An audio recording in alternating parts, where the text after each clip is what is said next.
की रोज एक मस्जिद गिराई जाती है, फरीदाबाद में भी गिरा दी, कई जगह रोज की रोज खबरें चल रही हैं। अवैध कब्जे जो होंगे वो तो, आप तो चलो मस्जिद का नाम ले रहे हो, मैं आपको छोटा सा बता देता हूँ। आजकल बहुत पॉपुलर है हमारे एक डीटीपी साहब, भाट साहब को आप जानते होंगे, आपने भी देखा होगा। अब वो तो हिंदुओं के भी भाई जो एनक्रोचमेंट है उसको तोड़ रहे हैं, उसकी तो बात नहीं करी आपने। आप लोग मतलब इसका मतलब आप लोगों को भी मजा आता है मतलब इसमें कि मस्जिद अगर कोई एनक्रोचमेंट करके मस्जिद बनाई गई है वो तोड़ दी तो गलत है, और जो ये एनक्रोचमेंट करके जो हिंदुओं के जो तोड़ के सफाई कर रही है सरकार वो ठीक है। 20-20 साल से थी वो मस्जिद, तब की सरकारों ने नहीं देखी, आपकी सरकार में ऐसा क्यों हुआ? इनके भी घर ऐसे पुराने थे, क्योंकि मैंने तो ये केस सुने हैं कि एक बच्चा पैदा हो गया, उसके भी वो बच्चा आज 20 साल का है, 2 बार वो वोट कर चुका होगा, उनके माँ बाप के भी यहाँ पे आधार कार्ड राशन कार्ड बने हुए हैं, तो ये जज कैसे कर पाएंगे कि भाई इसके परदादा शरदादा यहाँ के थे? आप एक बात बताइए ना, उसमें हमने लिखा ना भैया, सरपंच आपका लिख के देगा, वो है उसका सारा, तो आधार कार्ड राशन कार्ड सब बने तो बिना सरपंच के चलो मैं आपको छोटी सी बात बोलता हूँ, हमारे यहाँ के बच्चे बाहर गए थे, अभी अमेरिका ने इतने डिपोर्ट किया उन लोगों को। तो सारे भैया भाई मेरी राम राम, मैं जयदीप शर्मा स्टेप अप जे सर यूट्यूब चैनल पर आपका स्वागत करता हूँ। बहुत शानदार इंटरव्यू है, बहुत सारी बातें इस इंटरव्यू में आऊंगी, और हमारे साथ है नागेंद्र शर्मा जी, रोहतक बैठा हूँ। भाई साहब नमस्कार, प्रणाम जी। राम राम जी। कैसा महसूस कर रहे हैं भाई साहब? बहुत अच्छे महसूस कर रहे हैं। पश्चिम बंगाल जीतने के बाद तो आपको ये लग रहा हो कि ब्रह्मास्त्र भाई देखो, मेरे को नहीं लग रहा है, सारे देश के लिए एक बड़ी जीत है, और जो राज ममता बनर्जी ने वहाँ पे किया वो सबको पता है, वो चीज़ें निकल के भी आ रही हैं, वो आप सब लोग देख रहे हो। और जो खुशी मैं कहता हूँ मेरे को नहीं, वो हर हिंदू को वो खुशी है, और हर भारतवासी को वो खुशी है कि आज बंगाल के अंदर भाजपा का शासन है। भाजपा हर बार ये यूं क्यों कह देती है, जैसे आपने कहा हर हिंदू को वो खुशी है, क्या मतलब भाजपा को किसी मुस्लिम की खुशी से खुशी बर्दाश्त नहीं है? देखो मैंने स्पेसिफिक लिया, मेरे पीछे भी इंटरव्यू उठा के देखोगे जी, तो हर जगह पे बात नहीं है, पर वहाँ पे स्पेसिफिक कुछ बातें हैं जो पीछे मुसलमानों के द्वारा अत्याचार किए गए हिंदुओं के ऊपर, और वो ऐसा नहीं है, वो सब डॉक्यूमेंटेड है।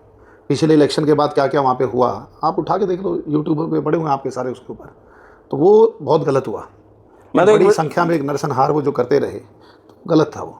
और जो हिंदुओं के साथ वो जो लोग बायस्ड थे, हमारी तो चलो ड्यूटी थी असम में, तो मेरा जहाँ पे मेरी ड्यूटी थी, और मेरे साथ की कुछ टीम के लोग बंगाल में काम भी कर रहे थे, जब उनसे भी बात होती थी, हिंदू बहुत ही दबी हुई आवाज़ में बोलता था कि अब की बार भाजपा आ रही है, नहीं तो बोलते हुए भी लोग घबराते थे। वहाँ का अगर आप शासन देखेंगे, अगर आपको कहीं पे टेंट लगाना है तो उसके लिए पहले आप टीएमसी के नेता को पैसे दे के आओ, आप गाड़ी खरीदने जा रहे हो तो टीएमसी के नेता को पैसे दे के आओ, इतना जंगल राज था वहाँ पे। तो मतलब वहाँ से आप मानेंगे नहीं, बंगाल को एक तरह से जेल से मुक्त करवाया है, जो टीएमसी की जेल थी उससे लोगों को मुक्त करवाया गया है। अगर आपके कुछ बंगाली दोस्त हैं, आप उनसे एक बार बात कीजिए, तब आपको पता। यहाँ पे वीडियो ही देखने लग रहे हैं, एक जगह है जहाँ पे वो ममता बनर्जी के भतीजे साहब एक जगह बैठे थे, उस जगह पे 36 में से 35 पार्षद उन्हीं के थे, और वहीं पे उनके साथ मार पिटाई हुई, उन्हीं के साथ उनके अंडे फोड़े गए, और वो हेलमेट लगाकर वहां से उनको भागना पड़ा। ये क्या सिनेरियो भाजपा ही सेट करोगे? ऐसे वीडियो वायरल होना। वो भतीजा नहीं, वो भांजा था उनका। अच्छा भांजा। हाँ जी। तो ये हम क्यों सेट करेंगे, क्यों वायरल करेंगे? अगर सच्चाई अगर आपका मीडिया दिखाता है तो उसमें हमें तो कोई खेद नहीं है, हम तो चाहते हैं कि सच्चाई आप दिखाइए, हमें उसमें क्या एतराज़ है भाई? मीडिया का काम क्या है, एक बात बताइए। हम मीडिया को जो चौथा स्तंभ बोलते हैं वो किस लिए बोलते हैं?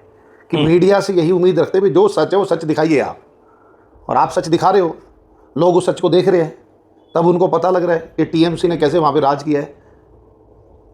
कई बार चर्चाएं ऐसी भी चलती हैं, भाजपा वहाँ पे जब इलेक्शन हुआ तो उस दौरान लगभग 5000 यूट्यूबर भाजपा ने वहाँ पे जोड़े, काम करवाया बड़े स्तर पर, बड़े लेवल। किस लिए काम करवाया, एक बात बताइए। चलो ठीक है, मैं आपकी ये बात भी मानता हूँ।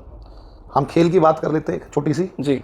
हम जितने भी हमारे खिलाड़ी इंडिया को रिप्रेजेंट करते हैं बाहर जाके, उनकी प्रैक्टिस आपने देखी है, कोई साई में करता है, पहले अपने छोटे स्टेडियम्स में करते हैं, लोकल धीरे धीरे हम लोग पहुंचते हैं। तो उसके लिए हम अपना पूरा इक्विपमेंट भी अरेंज करते हैं। कुश्ती वाले तो वो मैट भी करेंगे, शूज़ भी करेंगे, डाइट भी रहेगी, कॉस्ट्यूम भी रहेंगे। तो ये एक तरह से जब हमारा वहाँ पे जो चुनाव है, जब चुनाव में हम लोग गए तो हम अपने जो हमारे इक्विपमेंट्स थे हम उनको लेके गए, ताकि आप सच्चाई दिखाइए ना। पिछली बार जब हमने चुनाव लड़ा था वहाँ पे, सरकार पिछली बार भी बन सकती थी। पश्चिम बंगाल की मीडिया पे भरोसा नहीं था। नहीं, मैं आपको वही बोलने जा रहा हूँ। अभी पिछली बार हमारी गलती ही इतनी रही थी कि हम लोग थोड़ा सा उस चीज़ को लाइटली ले गए थे कि शायद ये जो टीएमसी जो हमारा बंगाल का जो सेटअप है, चाहे वो प्रशासनिक था, चाहे वो मीडिया का था, कुछ भी था, कि ये लोग सच्चाई दिखाएंगे और एक मतलब लोकतंत्र के धर्म को निभाते हुए चुनाव करवाएंगे। पर वो ऐसा नहीं हुआ। अब की बार हम लोग पहले से सतर्क थे, तो हमने उन चीज़ों पर ध्यान रखा और अच्छे से चुनाव लड़ा, और आपने मार्जिन देखा कितनी सीटें हमारे को मिली हैं वहाँ पे, बड़ा मतलब। तो ये कैसे आ गया एकदम से? एक बात बताइए ना, इतना बड़ा मैंडेट। तो आप मानते हैं कि 5000 मीडिया की भीड़ से वो मैंडेट मिला? पिछली बार वो थी नहीं, तो अबकी बार वो पूरी थी नहीं। क्या उन्होंने क्या था कि वो जो चीज़ें दिखनी चाहिए थी पहले वो दिखाई नहीं गई, जो चीज़ें अभी थी, आज मेरे माँ बाप, अगर मान लो मैं हरियाणा से रहने वाला हूँ, सपोज करो मैं रहता हूँ पूना के अंदर, मेरे माँ बाप पीछे से रह रहे हैं हरियाणा के अंदर, यहाँ पे अगर कुछ चीज़ गलत होगी तो मुझे वहाँ खबर कैसे मिलेगी? या तो फ़ोन पे बताएंगे वो लोग। फ़ोन पे भी लोग बोलते हुए घबराते थे, वहाँ पे इतना टेररिज्म था उसका। तो जब नहीं पता लगता, जो मीडिया दिखाता है वहाँ से पता तो लगता है हालात क्या है, गाँव के क्या हालात है, शहर के क्या हालात हैं, तो क्या प्रशासन वो के क्या हालात हैं। हालात अब सुधर गए या अभी बिल्कुल टाइम सुधरेंगे, बिल्कुल सुधरेंगे, बिल्कुल सुधरेंगे। आप देखिए इसको, आप लिख लीजिए इस बात को। भारतीय जनता पार्टी ने जहाँ भी शासन किया है वहाँ पे हालात सुधारे हैं, और पूरी प्रशासन व्यवस्था, मैं नहीं कहता कि ओवरनाइट सुधर जाएंगे, but it will take some time, but वो सुधरेंगे। आप हरियाणा में देखो, तीसरी बार क्यों आए हम लोग? अगर हालात पिछली सरकारों के आपने भी देखे थे, हमने भी देखे थे, कैसे नौकरियाँ बढ़ती थी, कैसे मांडवाली होती थी बैठ के, कैसे ट्रांसफ़र में पैसा चलता था। अब कहाँ है? पिछली बार जब 2004-05 में जब हुड्डा साहब आए तो उन्होंने गुंडों को दौड़ा के गलियों में शूट किया था।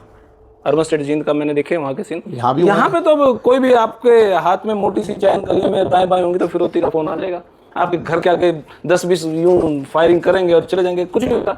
ये चीजें मैं यूं भी देख रहा हूँ ना, क्योंकि योगी साहब साइड में अपने पड़ोस में, और वहां पर कोई भी हीरो बनता है तो उसकी हीरोपना निकाल दिया जाता है।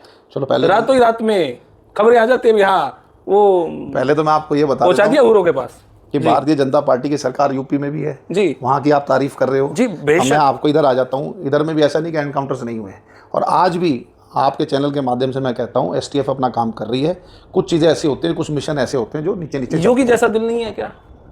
देखिए, योगी जी का अलग स्टाइल है, हर आदमी का लीडरशिप का अपना स्टाइल होता है, हर आदमी का अपना काम करने का अलग स्टाइल है। आपने अगर पहले देखा होगा, नायब जी ने पहले मौका दिया, उन्होंने बोला भी ये भी ठीक है, हमारे बच्चे हैं, हम सुधरने का मौका देते हैं इनको, नहीं सुधरेंगे तो हमारे को फिर एक्शन लेना पड़ेगा मजबूरन। उन्होंने एक्शन लिए भी और अभी ले भी रहे हैं, ऐसा तो नहीं है कि नहीं ले रहे। हालांकि सैनी साहब के बाद बहुत बड़ा मैंडेट साहब तीसरी बार आए, जो कि लोगों को अंदेशा ही नहीं था कि भाई भाजपा तीसरी बार आ जाएगी, फिर भी बड़े वजूद के साथ आप वापिस आए। बड़े वजूद के साथ इसीलिए आए जगदीप भाई, मैंने आपको यही तो बताया ना कि भाजपा जहाँ शासन करती है वो एक तरह से रामराज है। आप ये देखिए, अभी छोटी सी मैं बात बताता हूँ, कोई भी आदमी उठ के, चाहे 30 साल का लड़का है, वो भी कुछ बोलने लग जाता है। पहले ऐसा होता था क्या? पहले तो यही नहीं पता लगता था, एक बार जो बोलता था दोबारा गया कहाँ वो। आज कम से कम रोज आके तो ऑनलाइन आ रहा है। मस्जिदों के पीछे क्यों पड़े हो आप? कि देखिए, मस्जिदों के पीछे हम कहाँ पड़े हैं? रोज की रोज एक मस्जिद गिराई जा रही है, फरीदाबाद में भी गिरा दी, कई जगह रोज की रोज खबरें चल रही हैं। अवैध कब्जे जो होंगे वो तो, आप तो चलो मस्जिद का नाम ले रहे हो, मैं आपको छोटा सा बता देता हूँ। आजकल बहुत पॉपुलर है हमारे एक डीटीपी साहब, भाट साहब को आप जानते होंगे, आपने भी देखा होगा। अब वो तो हिंदुओं के भी भाई जो एनक्रोचमेंट है उसको तोड़ रहे हैं, उसकी तो बात नहीं करी आपने। आप लोग मतलब इसका मतलब आप लोगों को भी मजा आता है मतलब इसमें कि मस्जिद अगर कोई एनक्रोचमेंट करके मस्जिद बनाई गई है वो तोड़ दी तो गलत है, और जो ये एनक्रोचमेंट करके जो हिंदुओं के जो तोड़ के सफाई कर रही है सरकार, वो ठीक है। 20-20 साल से थी वो मस्जिद, तब की सरकारों ने नहीं देखी, आपकी सरकार में ऐसा क्यों हुआ? इनके भी घर ऐसे पुराने थे, इनके भी घर पुराने थे। और कंप्लेनेंट कौन है? आप मजे की बात ये देखिए, कंप्लेंट भी तो हम लोग करते हैं ना। आज एक गली आपने 20 फुट की छोड़ रखी है, लोगों ने 6-6 फीट के अपने रैंप निकाल लिए, 12 फुट उसमें चला गया, 8 फीट बचता है, 2 गाड़ियां नहीं पास हो सकती, फिर उनके स्कूटर मोटरसाइकिल कार खड़ी रहती है। तो आने जाने की परेशानी किसको होती है? आम आदमी को होती है। आम आदमी ही जाके कंप्लेंट करता है कि जी ये गली इतनी चौड़ी थी और गली में जाने का रास्ता नहीं मिल रहा है। अब कई बार हम रोड पर निकलते हैं तो वहाँ पर रेडियाँ ऐसे खड़ी रहती हैं कि आप गाड़ी नहीं निकाल पाते, इधर भी रेडी है उधर भी दुकानें, दोनों तरफ बीच में रेडियाँ लगा रखी है। तो उसमें क्या करोगे आप लोग? कंप्लेनेंट भी एक आम आदमी है। अब आम आदमी की ना सुने तो तकलीफ, सुन ले तो तकलीफ, फिर आपके तो मस्जिद गिरा दी। एक तरफ तो मस्जिद गिरा रहे हैं, एक तरफ कह रहे हैं ऐसे ऑन रोड आप नमाज अदा नहीं कर सकते, तो कहाँ जाए फिर वो? देखिए, आप समझिए, रोड का काम सड़क पे चलना, फिर कहते हैं इंस्टॉलमेंट में नमाज अदा कीजिए। मैं आपको एक बात बता देता हूँ जगदीप भाई, हम हर धर्म की इज्जत करते हैं, ऐसा नहीं है कि हम किसी धर्म के दुश्मन हैं। अब हरियाणा में भी SIR ला रहे हैं आप, सुनिए, मैं SIR बुरी चीज़ है क्या? बुरी चीज। SIR के अंदर कांग्रेस ने कितनी बार उन्होंने चेंजेस किए, बीजेपी तो नहीं बोली एक बार भी।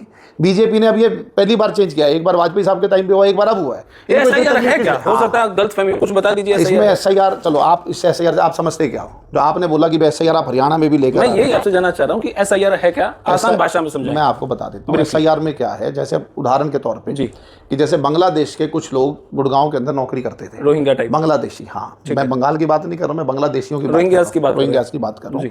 अब वो आके यहाँ पे रह रहे हिंदुस्तान में, यहाँ की सिटीजनशिप ले ली। अब हम ये कहते हैं कि पहला हक तो हमारा है ना। आप बताइए, आप अपने देश से आए हैं, आप क्यों यहाँ पे बैठे हैं? आप अपने देश में जाइए वापस, ठीक है। दूसरी चीज़, अब जो कुछ वोटर ऐसे थे जो अभी माइग्रेट हो चुके हैं, उनकी भी वोट यहाँ पे है, वो किस लिए है? तीसरी चीज़, कुछ लोग ऐसे जिनकी डेथ हो चुकी है, उनकी भी वोट है।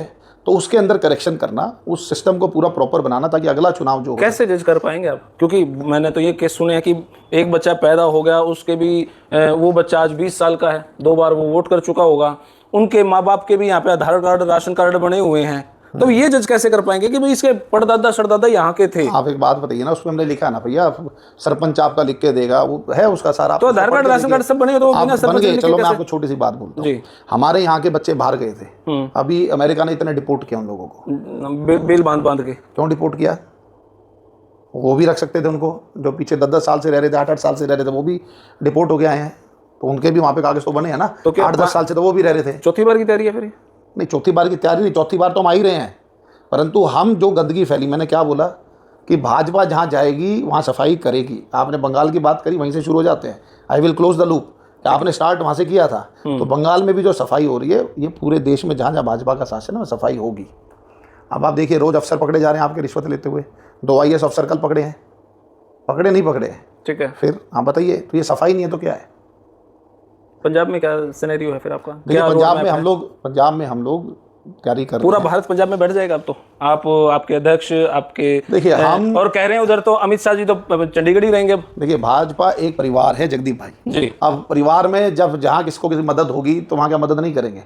अब आपके परिवार में किसी भाई को मदद, परिवार तो 18 ले रहे हो, वर्ल्ड में सबसे बड़ा परिवार है आपका, तो हम तो बोल ही रहे हैं, फिर हम अपने परिवार की मदद करेंगे, उसमें क्या तकलीफ है? इस तरीके से गलत तो कुछ नहीं है ना? आ जाएगी फिर। नहीं, उसमें गलत क्या है? एक बात बताओ, पंजाब के अंदर क्या कांग्रेस के लोग नहीं जाते हैं? बताइए मेरे को। मतलब जिसके लट ज्यादा वो जीत गया। सुनिए, मैं उत्तराखंड में जब चुनाव लड़ा रहे थे हम लोग, वहाँ पे भी कांग्रेस की टीम थी, आपके यहाँ के विधायक थे मेरे साथ, वहाँ मैंने देखा उनको। जब मैं हिमाचल में था, वहाँ भी मैंने देखे। हर जगह पे जाते हो तो हर पार्टी अपना एक परिवार है, एक दूसरे की मदद करती है। अब वो हमारे से क्यों घबराते हैं, मेरे को वो पता नहीं है, बात आपने ऐसे क्यों रखी। चर्चा ये भी चल रही है कि कैप्टन अमरिंदर साहब थोड़ा सा नाराज है कांग्रेस के जाने की, कह रहे हैं। देखिए, इंडिविजुअल नाराजगी के बारे में तो मैं जगदीप भाई क्या टिप्पणी करूं, मुझे पता नहीं। सुनने में आया कि जाखड़ साहब से नाराज है थोड़ा सा। अब वो तो उनके आपस का देखना पड़ेगा, मेरा उसमें कोई वो पता नहीं ना, मेरे को मेरे संज्ञान में ये चीज़ है। अभी चर्चा में नहीं है आपके पास? नहीं, चर्चा में कैसे होगी? मेरा कोई लेना देना, तो मैं पंजाब का प्रभारी हूँ ना, पंजाब का अध्यक्ष हूँ। लेकिन ड्यूटी तो लग जाएगी, जैसे आप ड्यूटी लगेगी तब आप मेरे से जवाब मांग सकते हो, तो मैं जवाब दूंगा। अभी नहीं है इसका जवाब। क्या इन लोग क्या अकाली दल के साथ लड़ेंगे आप? देखिए, वो शीर्ष नेतृत्व का फैसला है, वो जब फैसला होगा तभी पता लगेगा। आपके पास अगर मैं जिक्र करूं पंजाब जीतना है, तो आपके हिसाब से मान लो आप अध्यक्ष हैं पंजाब के, ऐसे कौन से 3 पॉइंट होंगे जिस पे आप सबसे पहले प्राथमिकता के तौर पे काम करेंगे? मेरे हिसाब से तो सबसे पहला काम पंजाब में नशे के ऊपर होना चाहिए। जो हमारा युवा है, जितना भी हम लोग अभी देखते हैं, तो हरियाणा में भी सरकार आपकी तीसरी बार बनी हुई है। नहीं है, पर पंजाब आया कहाँ से है? आप ये देखिए ना, जन्मदाता। बाउंड्री तो आपके हाथ में है। बाउंड्री हमारे हाथ में नहीं है ना, पाकिस्तान की बाउंड्री तो उनके पास है, जहाँ से हरियाणा पंजाब की बाउंड्री तो आपके हाथ में है। तो हम तो कोशिश कर ही रहे हैं ना यहाँ पे जगदीप भाई, आप सोचिए। पर पंजाब के तो फिल्म तक बन गई उसके ऊपर, उड़ता पंजाब, वो तो हमने नहीं बनाई। हो सकता है भाजपा वालों ने बनवा दी हो। अच्छा ठीक है, सब भाजपा, धुरंधर भाजपा पे काम कर रही थी, तो हो सकता है ये एग्जांपल देने के लिए आप इस पे चर्चा करें। ये आपने बहुत अच्छा बीच में सवाल लिया है धुरंधर का। धुरंधर के अंदर क्या गलत दिखाएगा मेरे को वो बताइए। अगर कोई सच्चाई आपके एक देश के सामने लेके आई जाए कि हमारे देश में ऐसे वीर सपूत हुए हैं जिन्होंने अपने परिवार को छोड़ के अपनी कुर्बानी दी देश के लिए, तो क्या बुराई है? आप राष्ट्रभक्ति की बात हम लोग करते हैं, तो राष्ट्रभक्ति अगर किसी की दिखा दी, आज हम जिक्र करते हैं, हमने शहीद आजम भगत सिंह पे भी हमने फिल्म बनाई है, बहुत हमारे जितने, और शहीद चंद्रशेखर आजाद पे फिल्म बनी। लियारी का विधायक तो फंसवा दिया आपने उसमें। किसमें? वो उनका मामला है, वो हमारा मामला नहीं है। वो आपने हमारा मामला नहीं है। आप सोचिए कि भाई एक फौजी अपना सब कुछ छोड़ के कैसे सरहद पार काम करता है, ये कितना बड़ा उदाहरण है। ताकि उस फौजी की इज्जत, कई बार क्या होता है, अभी मैं आपको गुड़गांव का छोटा सा उदाहरण देता हूँ। मैं एक सोसाइटी है वहाँ पे, तो मेरे सेक्टर में ही, तो वहाँ मैंने देखा कि एक आदमी फौजी के साथ झगड़ा कर रहा है और दूसरा उसको समझा रहा है, भाई ये फौज में है, थोड़ा तो तुम इसकी इज्जत करोगे, तो नौकरी कर रहे हैं, क्या बड़ा मेरे पे एहसान कर रहे हैं। हाँ समझिए, तो वो एक फौजी है जो सब कुछ छोड़ के आपकी सेफ्टी के लिए वहाँ खड़ा हुआ है, और आप उसको एक नौकरी का नाम देके बोल देते हैं, तो कहीं ना कहीं दुख की बात है। आज उनको पता लगना चाहिए ना कि फौजी की नौकरी कैसी है। अगर ये धुरंधर मूवी लोगों के सामने नहीं आती तो उनको पता लगता है कि देश महफूज कैसे है, लोग अपनी कैसे कुर्बानियाँ दे रहे हैं। और ऐसे धुरंधर आज भी बहुत है। आपको क्या लगता है कि पाकिस्तान आज भी बिना धुरंधर के? तो क्या धुरंधर 3 आने वाली है? सुनिए, वहाँ से ही फीडबैक आती है कि क्या कंट्री में होने वाला है, आप उसको बचाइए। वो सब देखा आपने? क्या धुरंधर 3 भी आने वाली है? उसमें जिक्र होगा कि तो डायरेक्टर साहब से पूछिए आप। 500 सुना है कि 500 के जो प्लास्टिक के नोट आप छपवा रहे हो उसमें महात्मा गांधी जी नहीं है।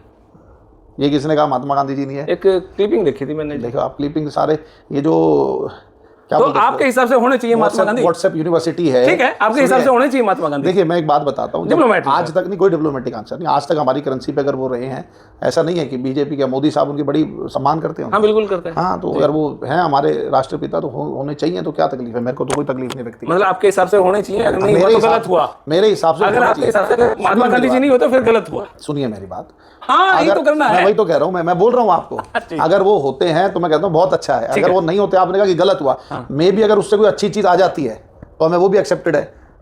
कल को किसी हमारे भगवान की फोटो आ जाए या कुछ और आ जाए जिसको हम मानते हैं कि उनसे ऊपर है। नेता वाली बात करें, हाँ ना, नेता वाली बात करते हैं आपने। भाई मेरा मानना ये है, देखिए हम हमेशा क्या बोलते हैं, गुड बेटर बेस्ट, अच्छा है उससे अच्छा है सबसे अच्छा है। आज गांधी जी हैं, हमारे लिए बहुत अच्छा है, उनसे ऊपर कोई अच्छी चीज़ आती है तो हम उसको भी मानते एक्सेप्ट करते हैं, हमारे कोई परहेज नहीं है उसके अंदर। अभी किस जो स्थिति चली हरियाणा की, अर्चना गुप्ता जी को प्रदेश अध्यक्ष बना दिया गया जी, चर्चाएं चल रही थी, फलाना बढ़ेगा, टिकड़ा बनेगा, वो बनेंगे वो बनेंगे वो बनेंगे, जिनकी चर्चा ही नहीं थी वही चर्चा में आ गए। ये तो भाजपा का ट्रेंड है शुरू से ही। मतलब जिसका नाम उड़वाना है उसका चर्चा में नाम चलवा दो। नहीं, देखिए भारतीय जनता पार्टी की एक खूबी है कि वो ऐसा चेहरा लेके आते हैं जिससे लोग एक बारी चकित भी होते हैं और फिर उनको समझ में भी आती है कि ये चेहरा क्यों आया। जैसे हमारे नितिन नवीन जी आए थे, अब 6 महीने तो हम सोचने भी लगा देंगे अर्चना गुप्ता जी क्यों आई। सुनिए मेरी बात, नहीं अर्चना गुप्ता जी का तो चलो एक तरह से महामंत्री थे, राइट भी था, और दूसरा जहां हमारा नारी सशक्तिकरण की हम लोग बात करते हैं उसका बहुत बड़ा उदाहरण है। जो नारी बिल लेके आए थे आप, वो एक एग्जाम्पल सेट करने के लिए। नहीं सेट क्या, हमने तो करके दिखा रहे हैं ना, हम लोग, हम बोल नहीं रहे हैं, हम करके दिखा रहे हैं उस चीज़ को। ऊपर से बढ़िया कास्ट पे भी हमने फोकस कर दिया। देखिए ये आप कास्ट का नाम दे देते हो, पर मुझे नहीं लगता कि कास्ट, अब इससे पहले बडोली साहब थे वो ब्राह्मण थे, उनसे पहले हमारे सभी बिरादरी को खुश कर रहे हैं ओम ना। प्रकाश धनखड़ जी थे, वो जाट थे। हाँ। ऐसा नहीं है, आप मेरे गणेशी लाल जी भी रहे हैं, वो भी दिल बढ़िया पे थे। हाथ रख के बताइए कि क्या कास्ट फैक्टर राजनीति में नहीं चलता? नहीं ठीक है, अलग हर कास्ट का आदमी अपने कास्ट को, अपने कास्ट का नेता देखना पसंद करता है, इसमें कोई दो राय नहीं है। परंतु अगर आप सोचे कि उस कास्ट को लेकर अगर कर रहे हैं, तो आज अगर मैं बात करूँ वैश्य समाज की वोट कितनी है, आप बताइए ना। हमारा कोई नज़दीकी इलेक्शन है कि अगर हम वो बात करें, तब तक तो हमारा बनाए नहीं, हमारा फोकस क्या है, जो मेरे को लगता है भारतीय जनता पार्टी के शीर्ष नेतृत्व ने जो फैसला लिया, मेरे को जो लगता है पर्सनली, व्यक्तिगत मैं आपको बताता हूँ कि हमारी जो एक वुमेन एम्पावरमेंट की जो हम बात करते हैं, हरियाणा के अंदर हमने एक उदाहरण दिया था, पहले भी मोदी साहब ने 2015 में की बेटी बचाओ बेटी पढ़ाओ, उस नारे को लेके चले थे हम लोग, और जो हमारा सेक्स रेशो था उसको हमने बढ़ाया था, बेटियों की संख्या में इजाफा हुआ था जी। अभी भी अगर आप देखेंगे, भारतीय जनता पार्टी हरियाणा की पहली प्रदेश अध्यक्ष भी हमारी महिला थी, कमला वर्मा जी। उसके बड़े अंतराल के बाद आज हमारे अर्चना गुप्ता जी को मौका मिला है, और पहले हमारी महामंत्री भी रही हैं, हमारी जिला अध्यक्षा भी रही हैं, और बड़े बखूबी उन्होंने अपना काम किया है, टैलेंटेड हैं, डॉक्टर हैं, गोल्ड मेडलिस्ट हैं, बिल्कुल गोल्ड मेडलिस्ट डॉक्टर हैं, और संगठन में बहुत अच्छा काम किया है, महामंत्री की भूमिका में बहुत काम किया उन्होंने। जबकि कई बार हम सोचते थे कि महिलाएं इतना मेहनत कैसे करें, पर उनकी भागदौड़ कैसे करें, पर उनकी भागदौड़ में काम के उसके अंदर कोई कमी नहीं कभी हो रही। तो महामंत्री तो अगर आप देखेंगे तो अध्यक्ष के बायां हाथ और दायां हाथ होता ही है। आपकी भाजपा में जो हरियाणा में जो मुझे कमी नजर आ रही है, युवा टीम में कमी नजर आ रही है, मुझे लगा कि आपकी भाजपा हरियाणा में युवा मोर्चा जो है बहुत ज्यादा मजबूत नहीं है। अच्छा। अकेले अगर हम युवा मोर्चे की बात करें, मुझे आज तक कभी ऐसा लगा नहीं कि युवा मोर्चा ने ऐसे ऐसे कुछ हरियाणा में काम किया है, कुछ युवा के उत्थान के लिए कुछ किया है, कुछ नशे के ऊपर किया है, या एजुकेशन पे किया है, कुछ बड़े प्रोग्राम्स किए हैं, मेरे को ऐसा नजर नहीं है। वो सरकार ने तो काम किए हैं हमारी, आप ऐसे नहीं कह सकते। हाँ, युवा मोर्चा की अगर बात करें, वो तो फिर योगेंद्र शर्मा जी इसका जवाब देंगे आपको, योगी जी, क्योंकि युवा मोर्चा अध्यक्ष वो है। परंतु अगर आप सरकार की तरफ से बात करें, पश्चिम बंगाल तक जा सकते हैं भाई साहब, यूथ तो हरियाणा के बारे में हरियाणा में बता रहा हूँ ना आपको, यूथ एम्पावरमेंट की आप स्कीम देखिए ना, उठा के कितनी दी है हमने तो हर युवा को स्वावलंबी बनाने के लिए। आप देखिए स्टार्टअप हमने योजना दी थी कि आप अपना स्टार्टअप चालू कीजिए, गवर्नमेंट सपोर्ट करेगी आपको। हमने मुद्रा योजना लेकर आए, हम लोग आपको ऋण देते थे युवाओं को कि भाई आप पैसा लीजिए, अपना काम शुरू कीजिए। ऐसे करके तमाम बहुत योजनाएं हैं। सरकार ने वुमेन एम्पावरमेंट के साथ साथ यूथ एम्पावरमेंट पे बहुत काम किया है, और नशा मुक्ति के लिए नौकरी तो आप बहुत ज्यादा नहीं दे पाए, लेकिन नौकरी के चक्कर में काम धंधे की बात आप बहुत अच्छा भाई स्वावलंबी। आप एक बात बताइए, नौकरियां तो फिक्स हैं, आप अगर किसी भी स्टेट के अंदर जाते हैं, ठीक है मान लेता हूँ, वो फिक्स है, आप उसके अंदर जितने अकोमोडेट हम कर सकते हैं, बाकी तो हम लोग करेंगे। अच्छा एक बात बताओ, आज हमारा फोकस है आत्मनिर्भर भारत में, मेक इन इंडिया के ऊपर, वो क्या है, वहाँ पे भी हम लोग काम कर सकते हैं, अपना कोई सेटअप लगा सकते हैं, काम चालू किया जा सकता है। मैं हैरान था जब मेरे को पता लगा कुरुक्षेत्र के अंदर ड्रैगन फ्रूट उग रहा है, वो लोग भी तो काम कर रहे हैं। कुरुक्षेत्र के अंदर ही एक और किसान का मैंने वीडियो देखा, वो मोती बना रहा है, आर्टिफिशियल पर्ल्स बन रहे हैं ना वहाँ पे। फिर तो काम करने के लिए आपकी नीयत होनी चाहिए। आप नियत होगी तो आप काम करेंगे, पैसा भी कमाएंगे। सरकार उसमें मदद कर रही है, आपको लोन भी दे रही है, आप सरकार आपको स्टार्टअप के लिए आपको फंडिंग भी दे रही है, तो आप कीजिए ना काम। यूथ के लिए तो बहुत अच्छा सुनहरा समय है, मैं बोलता हूँ आपको जगदीप भाई। परंतु ठीक है, एक मानसिकता हमारी ये बन चुकी है कि सरकारी नौकरी मिल जाए तो वो बढ़िया सेफ है, सिर्फ एक यही मानसिकता तो है जी। आप प्राइवेट इंडस्ट्री की अगर मैं बात करूँ, एक इंजीनियर यहाँ से जाके सरकारी नौकरी ज्वाइन करता है, 1 लाख रुपये तनख्वाह, 1.5 लाख रुपये तनख्वाह हो जाएगी सरकार। और वही प्राइवेट के अंदर अगर आप देखोगे, आज प्राइवेट में लोग 15-15, 20-20 लाख रुपए महीने के कमा रहे हैं। तो हम वहाँ भी जाके तो अपना ट्राई कर सकते हैं ना। जरूरी है कि भाई सरकार की ही हमें करना, भाई बेरोजगारी। मैं आपके चैनल के माध्यम से एक और उदाहरण देना चाहता हूँ, क्योंकि मैं खुद भी इंजीनियर हूँ। मेरी जो कंपनी है, फिर को भी इंजीनियर चाहिए रहते हैं, टाइम समय पर आते हैं, लोग जाते हैं, ठीक है, क्योंकि वो बड़ी कंपनी है। आज मेरे पास भी कोई लड़का आया, उसको मैंने रखा, उसकी कोई सप्ली थी बेचारे की, बाद में सप्ली टूट गई, 3-4 साल मेरे पास काम किया, फिर वो जर्मन कंपनी थी जाइस, उसमें चला गया, बहुत अच्छा काम कर रहा है, बड़ा अच्छा पैसा कमा रहा है। इसी तरह एक और लड़का था, आज वो एक स्वीडन की कंपनी है, उसमें काम कर रहा है। तो इस तरह तमाम लड़के जो छोड़ के गए, सब मल्टीनेशनल कंपनियों में काम कर रहे हैं, 2-2, 2.5, 3-3 लाख रुपए ले रहे हैं।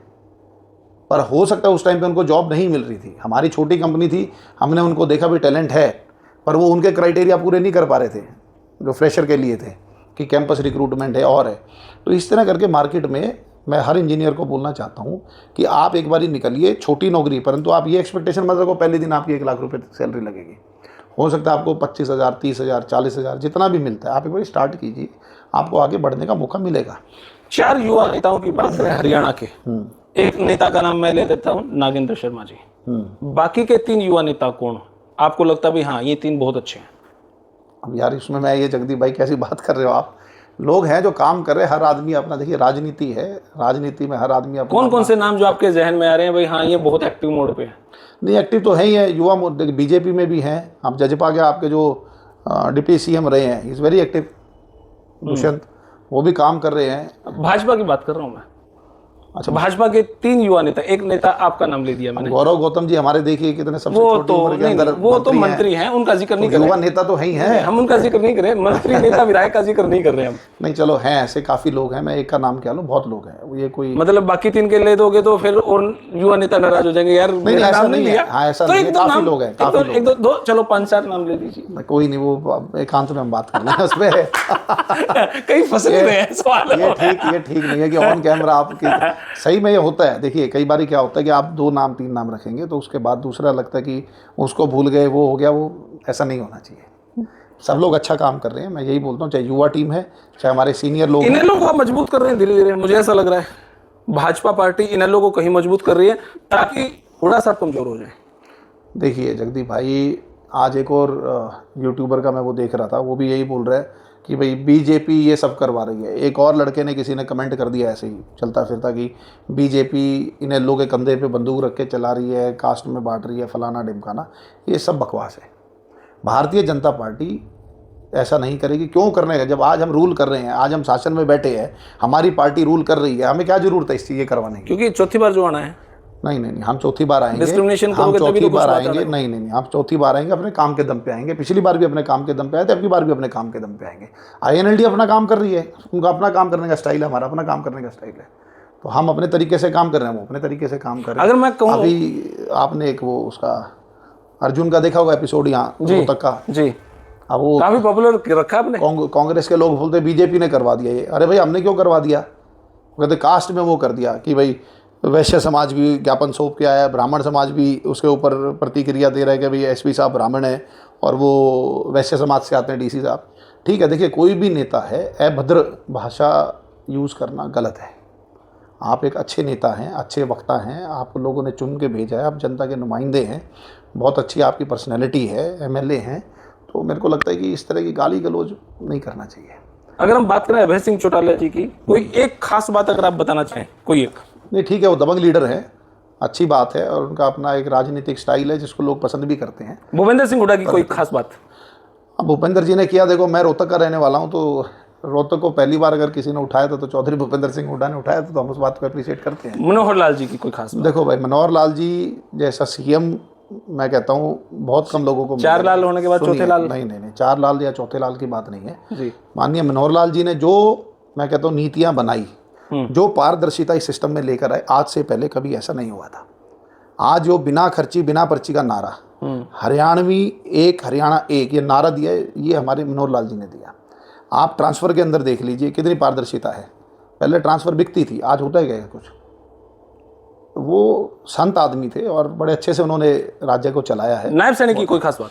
नायब जी तो हमारे नायब, जब नाम ही नायब है तो आप समझिए, एक हंसता हुआ चेहरा, हर आदमी की सुननी, हर एक के साथ, चाहे वो किसी भी तबके से आता है, छोटे से छोटा आदमी, बड़े से बड़ा आदमी, उनके साथ उसी तरह से बिल्कुल एक समभाव होकर बात करना, उसका दुविधा को सुनना, ऑन द स्पॉट उसका समाधान करना। आज एक वीडियो देखा आपने वो DRO की, जब उन्होंने थोड़ी सी चूड़ी टाइट की, नहीं देखा आपने? वो देखिए, आपको पता लगेगा। नायब जी नायाब हैं, बहुत बड़ा मन है, बहुत बड़ा मन, मतलब दरिया दिल। दूसरे तीसरे दिन पंजाब जा रहे हैं नायब जी। देखिए, पंजाब के लोग उनको पसंद कर रहे हैं तो वो जाएंगे, क्या तकलीफ है उसमें यार, जाना चाहिए। पंजाब में अगर आपकी सरकार बन जाती है तो जो SYL का पानी है ये मिल जाएगा हरियाणा को, फिर तो हम निश्चिंत रहें। और क्या, बिल्कुल मिलेगा, बिल्कुल मिलेगा। ये आपके मैंडेट में है? ये नहीं, मैंडेट तो भी आएगा, तब पता लगेगा। मतलब मैंडेट पर हमारे को देखिए, प्रेफरेंस पे हम जब वहाँ पे रहेंगे और यहाँ पे जब पिछली बार आप थे वहाँ पे, तब हुआ नहीं था ऐसा? हम नहीं थे ना वहाँ पे, हम लोग उस टाइम पे अलायंस में थे, तो अलायंस के कारण नहीं कर पाए। हम अलायंस में थे। तो जब हम फुल मैंडेट के साथ वहाँ पे आएंगे तो डेफिनेटली ये जो मुद्दे हैं, छोटे छोटे मुद्दे, सब खत्म हो जाएंगे। अच्छा, मुझे याद आया, अगर कंपेयर करें हुड्डा साहब या ओम प्रकाश चौटाला जी, बेस्ट सीएम दोनों में से कौन थे? हम खट्टर साहब या नायब जी से कंपेयर कर रहे हैं, उन दोनों की अगर बात करें तो एक सीएम अगर बेस्ट था तो कौन? ओम प्रकाश चौटाला जी या? मैं कहता हूँ, मैं फिर आपको बोलता हूँ, लीडरशिप स्टाइल कभी भी एप्पल टू एप्पल कंपेयर नहीं होता। हर आदमी का अपना तरीका काम करने का। फिर भी वही बता रहा हूँ आपको, हल्का सा ऊपर नीचे बता देखिए, हल्का सा ऊपर नीचे की बात नहीं है, हर एक का अपना काम करने का तरीका है। मैं फिर बोलता हूँ, रोहतक में रह रहे हैं इसलिए आप कंपेयर नहीं करना चाह रहे हैं? ना ना ना ना, उस चीज से मेरे को कोई परहेज नहीं है, कोई गुरेज नहीं है, पर मैं फिर बोलता हूँ, लीडरशिप स्टाइल हर एक का अपना स्टाइल है। आपको किसका स्टाइल पसंद आया? आपको किसका स्टाइल पसंद आया? मैं सच बताता हूँ और दिल से बताता हूँ आपको, आप फिर बोलोगे कि वही बात आती है। नायब सिंह जी का जो स्टाइल है काम करने नहीं सर, नायब जी का नहीं पूछ रहा मैं, ओम प्रकाश चौटाला जी और भूपेंद्र सिंह हुड्डा जी का स्टाइल आपको इनमें से पसंद किसका? देखिए, दोनों ने उस टाइम की बात, मैं वही कहता हूँ, दोनों ने अपने अपने समय में अच्छा काम किया। मैं तो यही बोलूँगा, जितना वो कर सकते थे, जैसा उन्होंने काम किया, और कुछ गलतियाँ भी की हैं, जिन गलतियों का खामियाजा भुगतना पड़ा है लोगों को, और उसी की वजह से शायद हम लोग पावर में आए। अच्छा, जब भाजपा सरकार बनी तो किन के पास आप एक दो बार गए हैं काम लेके? भाजपा किन के पास, मतलब जब भाजपा सरकार बनी तो एक आधी बार हुड्डा साहब के पास अभी कोई काम लेके गए हो, या चौटाला साहब के पास? भाजपा सरकार बनने के बाद मेरे को इनके पास जाने की क्या जरूरत है? क्योंकि आज भी मेरे को ये सुनने में आता है कि बहुत सारे लोग आज भी चौटाला साहब के पास कहते हैं, जी अधिकारी के पास फोन करना। मेरे घर की सरकार है, मैं दूसरे घर में क्यों जाऊंगा? मेरे घर की सरकार है, भाजपा के नेता ना मुखर होकर काम नहीं करवा पाते कहीं बार, तो ये चर्चाएं चलती हैं। यार मैं तो उसके पास गया था, चौटाला साहब। मेरी बात आप जी, सामाजिक काम इस सरकार के अंदर कोई नहीं रुका है, किसी काम, गांव का हो, किसी शहर का हो, कुछ भी हो। मनोहर जी और नायब जी के बीच में कंपेयर करें तो बेस्ट आपको कौन से लगे? मैंने क्या बोला, देखो, पहली बात तो कंपैरिजन कभी किसी का करना ही नहीं चाहिए जगदीप भाई, कारण है उसका, हर एक का, मैं फिर बोलता हूँ, अपना स्टाइल। अब आपका अपना तरीका, मेरा अपना तरीका है, आपका काम करने का अपना तरीका, आप किस चीज़ को प्रायोरिटी देते हो, मैं किसी और चीज़ को प्रायोरिटी देता हो सकता है मेरी नज़र में समस्या ये है, पहले मैं इसको समाधान दूँ, हो सकता है आपकी नज़र में कुछ और। मैं आपको उदाहरण देता हूँ, चलो एक, अभी जब हमारा पिछला चुनाव से पहले की बात है, मेरे सेक्टर की बात थी, उसमें सीवर की भी समस्या थी और वहाँ पे सड़क की भी समस्या थी। हम लोगों की मीटिंग चल रही थी, उस मीटिंग में मैंने रखा कि भाई ये मेरे सेक्टर की दो समस्या है, इनका समाधान हो जाए तो अच्छा रहेगा।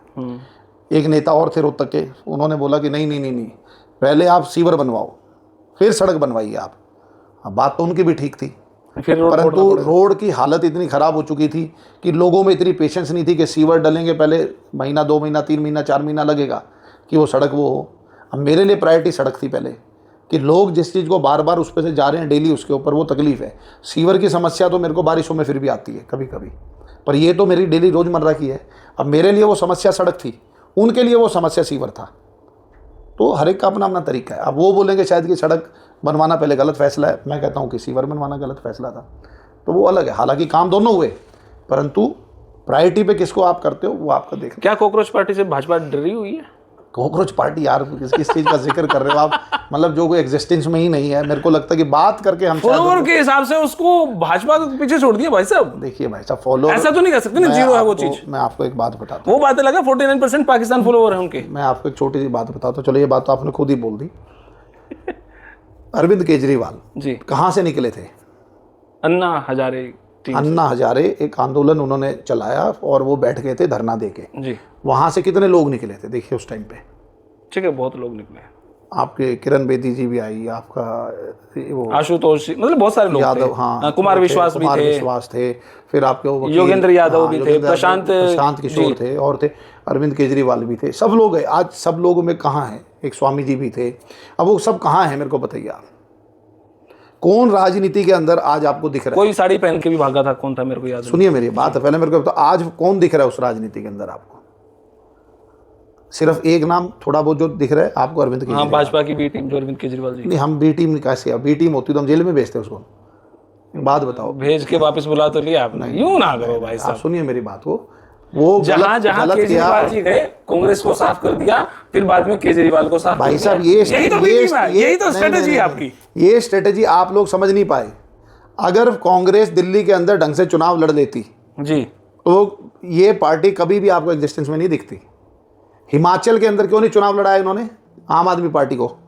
बताइए, मैं तो वहीं था, क्यों नहीं चुनाव लड़ा? एक बार उन्होंने भेजा, क्यों बैकआउट कर गए वो लोग? जहां पे अगर सुनिए मेरी बात, 5% वोट पे टिकट पे भाजपा हरियाणा के अंदर आम आदमी पार्टी को इन लोग कांग्रेस के साथ कोलैप्स कर लेती, तो भाजपा वहां पे कोलैप्स कर जाती। भाई साहब बात समझिए आप। जहां कांग्रेस को लगता था कि हम मजबूत हैं, वहां आम आदमी पार्टी को घुसने नहीं दिया।